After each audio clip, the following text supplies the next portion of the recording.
Senator Dan Sullivan of Alaska expressed his concerns about recent safety issues for the country's rail and aviation systems on Sunday, saying they highlighted the need for congressional oversight. When it comes to these kinds of public safety transportation issues, we need to be proactive, not reactive, Sullivan told ABC This Week host George Stephanopoulos. Sullivan highlighted the significance of legislative proposals, legislative hearings, and businesses maintaining updated infrastructure. The Republican lawmaker is a member of the Senate Environment and Public Works Committee, which will hear testimony from Norfolk Southern CEO on Thursday. Norfolk Southern's train derailed in East Palestine, Ohio, last month, spilling toxic chemicals into the area. What do you want to hear from Alan Shaw, the CEO? Questioned Stephanopoulos. In any case, Sullivan said, I want to hear some of the issues that Sen. Sherrod Brown raised, especially some of the issues that related to the laying off of workers. He won't be the only one affected. Government representatives will also comment on what is happening.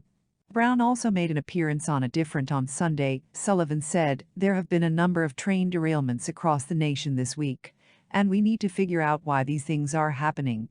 Sen's J.D. Vance, a Republican from Ohio, and Brown, a Democrat, recently put forth a bill to improve rail safety in the wake of the East Palestine derailment. Northern Norfolk, when asked if he agreed with Sen's Brown and Vance's legislation, Sullivan responded, I'm actually glad that they have put forward some good bipartisan legislation.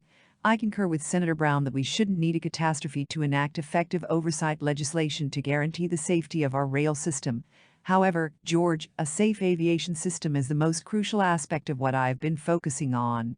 Recent near misses at various airports and huge warning signs of underlying issues were cited by Sullivan. The FAA has recently received a nomination from President Joe Biden for Phil Washington to serve as its administrator, but Sullivan expressed concern about Washington's background. He's someone who served in the Army honorably, but doesn't have a lot of experience with regard to aviation safety. We'll wait and see what happens. In terms of safety, we need to be on this right away, Sullivan said. Americans take for granted that flying in America is the safest place in the world, says one expert. Sullivan claimed that his main takeaway from the current round of aviation hearings was the need for infrastructure improvements. One of the key things is that they need to focus much more aggressively on updating their infrastructure and technology. That was revealed during the hearings. And again, I believe that's something that we need to ensure, he said. When Stephanopoulos asked for a response to Biden's hesitation to send F-16 fighter jets, administration officials emphasized logistical challenges like training. Stephanopoulos then turned the conversation to the ongoing conflict in Ukraine. The Ukrainians need these weapon systems now, Sullivan said. And this administration has a pattern of delaying important weapon systems until we in Congress exert pressure on them. They eventually get there, but frequently it takes too long. According to Sullivan, this has happened before when using weapons like the Patriot missile system and the high-mobility artillery rocket systems, HIMARS. Only under pressure from Congress have they been sent. Patriots took 9 months, he claimed.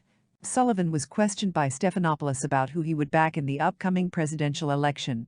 The senator downplayed the hypothetical possibility that Donald Trump, a former president, could be charged while running for office in 2024. So, even if Donald Trump is charged with a crime, you still back him as the nominee? Questioned Stephanopoulos. Sullivan answered, that's a huge hypothetical right now on the indictment issue. Let's see how that turns out. However, as of now, my strategy is to back the nominee. Trump stated on Saturday that he would absolutely continue to run for president when questioned about the indictment.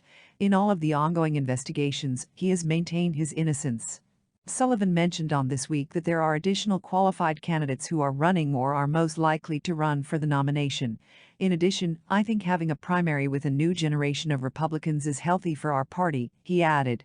It's good for the nation, and I intend to back whoever secures the Republican nomination.